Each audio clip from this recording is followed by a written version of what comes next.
플라스틱 세금을 추진하려는 EU. EU에서 플라스틱 사용에 세금을 부과하려 한다는 그 소식인데, 요즘 환경 문제 정말 이야기가 많이 되고 있어요. 네. 과연 어떤 내용인가요? 지금처럼 우리가 사용을 할 수가 없잖아요. 정말 앞으로 미래에도 우리가 플라스틱을 사용할지, 지금처럼 사용하게 된다면은 온 지구가 플라스틱으로 뒤덮일 수밖에 없기 때문에 이 문제가 정말로 중요하고 아직 해결이 안 났거든요. 그래서 EU에서 많이 신경을 쓰더라고요. 2030년까지 모든 일회용 포장지를 일단 제한한다라는 계획이고요. 그 안에는 역시나 우리가 많이 쓰는 것들이 있죠. 커피 먹으면서 쓰는 그 일회용 컵이라든지 스트로우, 빨대 정말 많이 쓰잖아요. 그리고 마트에서 그 포장되어 있는 그 수많은 포장지들, 그런 것들을 제한한다는 거고요. 그래서 이런 것들을 재사용하거나 아니면 재활용될 수 있는 재활용 포장지, 그러니까 분해될 수 있는 그런 것들을 사용하는 쪽으로 이렇게 추진을 하려고 한다라고 해요. 거기에다가 심지어 일회용 플라스틱에는 세금까지 부과를 하려고 한다고 하는데요. 우리도 요즘에 마트에 뭐 20원씩 봉투 요금 받고 그러잖아요. 이런 느낌이라고 보시면 되겠고, 근데 이게 또 정치적인 그 세수 부족에 대한 문제이기도 하더라고요.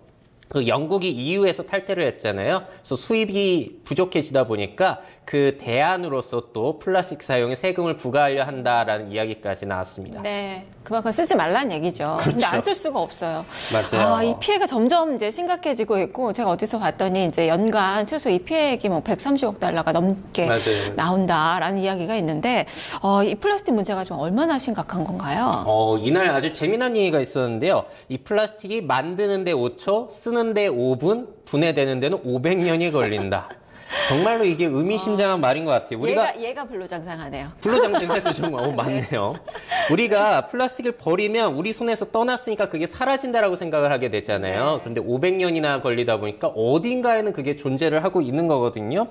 2016년에 세계 플라스틱 병을 집계해 보니까 4,800억 개라고 해요. 그런데 이 숫자가 계속 늘어나고 있거든요. 근데 이게 보통 요즘에 어디에 많이 쌓이냐면은 해양 쪽에 많이 쌓이게 되다 보니까 것 같아요. 이 동물들 이제 막 목에 감겨 있고 그래서 문제가 많이 되고 있잖아요. 또 이제 해류의 그 흐름 때문에 이 모이는 곳에 쓰레기들이 점점 모인다라고 하는데 그게 또 섬을 이룬다라고 하더라고요. 그래서 5대양에 모두 쓰레기 섬이 존재하고 있고요. 남태평양에 있는 쓰레기 섬 같은 경우에는 인도 대륙보다도 더 큰 수준이라고 하니까 우리가 육지에 살아서 모르지만 바다에서는 굉장히 심각한 그런 피해가 나타나고 있고요.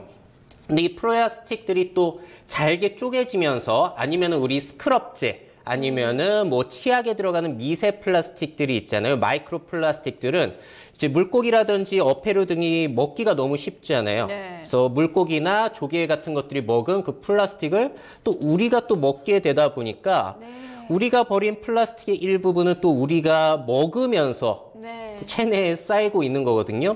근데 또 이게 또 뭐가 문제가 되냐면요.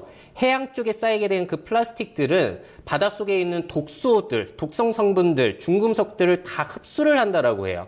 그래서 바닷가에 있던 미세 플라스틱을 우리가 먹는다는 것은 독성 물질 우리가 또 흡수하는 것이기도 합니다. 그래서 이 문제를 어떻게 해결해야 될지가 심각하네요. 우리 미래 얘기할 때 빼놓을 수 없는 부분이라 오늘 꼭 준비를 해보고 싶었어요. 먹이사슬을 통해서 네. 우리 식탁으로 온다는 얘기예요. 이 뭐 피해가 뭐 상당한데요. 지금 뭐 플라스틱이 지금 재활용을 위해서 수집되는 게 거의 30%도 안 된다고 하더라고요. 거의 대부분이 또 재활용이 안 된다라고 들었어요, 저도.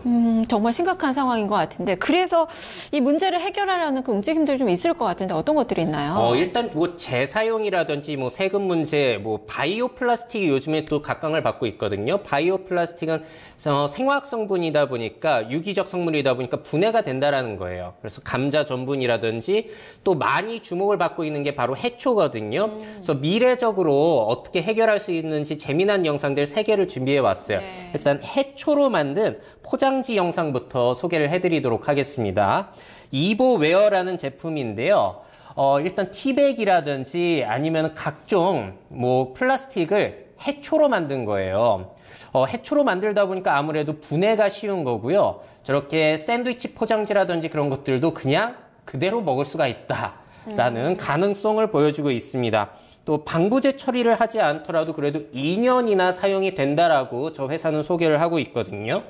그래서 아무래도 보통 플라스틱은 오래 쓴다라는 게 장점이지만 또 오래 썩지 않는다라는 게 최대 단점이다 보니까 저렇게 해초를 이용한 제품들 곳곳에서 나오고 있고요. 또 저걸 먹게 되면 식이섬유라든지 비타민도 먹을 수 있다라고 하더라고요.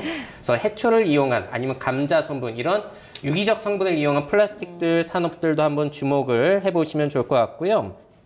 또 다음 우리가 재활용할 수 있는 방안은 버려진 플라스틱을 잘게 쪼개가지고 재활용하는 건데요. 이게 또 우리가 3D 프린터가 발전을 하고 있거든요. 그 3D 프린터의 재료로 활용하는 방안도 가능성은 존재를 합니다. 그래서 또 재미난 프로젝트 하나를 소개해 드리려고 해요. 전에도 소개를 해드렸었는데 네덜란드의 암스테르담에서 진행하고 있는 프로젝트예요. 이 버려진 플라스틱들을 잘게 쪼개가지고 이 네덜란드에서는 저걸 벤치로 만들려는 그런 프로젝트가 진행이 되기도 했습니다. 지금 3D 프린터로 뽑아내고 있잖아요. 저걸 이용해서 이제 아주 재미난 벤치를 만들게 되는데 그냥 벤치가 아니라 또 흔들 의자 같은 느낌이더라고요. 뒤에 좀 나올 것 같아요. 근데 또 저렇게 플라스틱을 분해해가지고 저렇게 미세 알갱이로 만들어서 재료를 쓰려면은 또 그 성분들이 같아야 되는 문제가 있기 때문에 저렇게 재활용하는 게 쉽지만은 또 않다라고 느끼는 했습니다. 어려운 숙제기는 한데 어쨌든 저런 쓰레기가 이제 벤치가 된다는 거죠. 벤치가 어떻게 나오는데 지금 도시에서 나오나요? 예. 저렇게 흔들 의자로 사용이 되는 것도 나왔고요. 네, 사용당 플라스틱 양이 50kg이라고 해요. 이게 시민 한 명이 약 1년간 배출하는 플라스틱이 150%라고 하니까 상당히 많은 플라스틱을 저렇게 재활용할 수 있다는 부분 가능성을 보여준 영상이었습니다. 네, 상당히 기대가 많이 되는데요. 좀 활성화가 좀 많이 되면 좋겠다라는 생각도 좀 가져보게 되네요. 이걸 잘 분류하는 게 상당히 중요하더라고요. 또 플라스틱에도 종류가 있다는 것도 처음 알았어요. 맞아요. 또 다르대요. 그래서 재활용이 쉽지 않더라고 하고요. 또 우리 바다 얘기했잖아요. 이게 바닷가에 너무 많이 쌓이다 보니까 어부분들이라든지 서핑하시는 분들은 그거를 많이 실감을 하시나 보더라고요. 바다에 그 쓰레기가 그 플라스틱 쓰레기가 85%인가 이렇게 많다고 하더라고요. 이게 다 바다로 가고 있다라고 하니까 그래서 이 바다에 버려지는 플라스틱 쓰레기를 수거하려는 프로젝트가 또 있었거든요. 시빈 프로젝트라는 건데 이게 아주 재미난 프로젝트여가지고 화제를 많이 모았어요. 저 호주 출신의 서퍼 2명이 만든 거고요. 저 바닷가에 마치 쓰레기통을 만드는 것 같은 그런 프로젝트입니다. 이렇게 위에 떠다니는 부유물들을 저 플라스틱들을 다 흡수를 하는 거예요. 저 쓰레기통에. 설치만 해두게 되면 24시간 돌아가면서 바닷가에 떠다니는 것들을 흡수하게 되니까 도움이 된다는 거고요. 하루에 약 1.5kg의 쓰레기가 수거 가능하다라고 합니다. 저게 이제 인디고고라고 해가지고 크라우드 펀딩 사이트에 올라왔던 프로젝트인데 성공적으로 펀딩을 맞춰가지고요. 현재 아직까지 곳곳에 이제 프로젝트가 진행이 되고 있는 상황이라고 해요. 저 영상 많이들 좋아하셨고 화제가 많이 됐던 영상입니다. 좋은 일 하시는 것 같아요. 맞아요. 저거 만드는 것도 중요하지만 저게 좀 많이 확산이 좀 돼서 많은 분들이 조금 이용을 하셨으면 좋을 것 같아요. 네, 맞아요. 부둣가라든지 그런 것들은 저렇게 설치해두면 상당히 효과가 또 있을 것 같아요. 네, 해마다 이제 버리는 그 해양 쓰레기의 양이 정말 많다고 하고 빠른 속도로 증가가 되고 있다고 해서 맞습니다. 이 환경 문제 정말 좀 심각한 것 같습니다. 무엇보다 그 피해가 우리 인간에게 고스란히 온다는 점에서 좀 여러분들 환경 문제 조금 좀 신경 쓰셨으면 좋겠고 기술이 또 발전되면서 이런 부분들도 많이 좀 해결이 될 수 있으면 좋겠다라는 생각을 가져보게 되네요.